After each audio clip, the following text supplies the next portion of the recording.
पाऊस असा चालू राहणार आहे. काही काही ठिकाणी जोरात, काही काही ठिकाणी रिमझिम, कुठं पाणी वाहणारा असा, काही ठिकाणी पेंडवलता असा पाऊस राहणार, म्हणून हा अंदाज लक्षात. त्याच्यानंतर पश्चिम महाराष्ट्र आणि कोकण पट्टीकडे तर जोरदार पाऊस राहणार आहे, म्हणून हा अंदाज लक्षात येतो.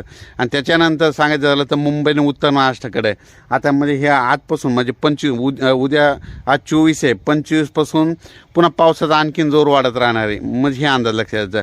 म्हणजे सांगायचं झालं तर कोकणपट्टी, पश्चिम महाराष्ट्र, सातारा, सांगली, सोलापूर, कोल्हापूर, नगर या भागामध्ये जवळपास 2 ऑगस्टपर्यंत म्हणजे असंच पावसाचं वातावरण राहणार आहे. म्हणजे सरी चालू राहणार, काही ठिकाणी रिमझिम राहणार आणि कोकणात तर जास्त मुसळधार स्वरूपाचा पाऊस पडणार आहे, म्हणून हा अंदाज लक्षात घ्यायचा.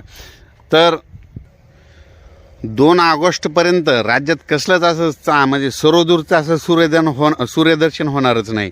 म्हणून शेतकऱ्यांनी काय करायचं, आपली शेताची कामे जशी वेळ भेटेल, जशी सवड भेटेल तशी तुम्ही तुमची कामं करून घ्या. कारण की काय होणार आहे, हे पाऊस चालूच राहणार आहे. म्हणजे सारखं सांगायचं झालं की बंद पडणार नाही. आज या भागात राहील, उद्या त्या भागात राहील, म्हणून हा पाऊस कंटिन्यू चालू राहणार आहे.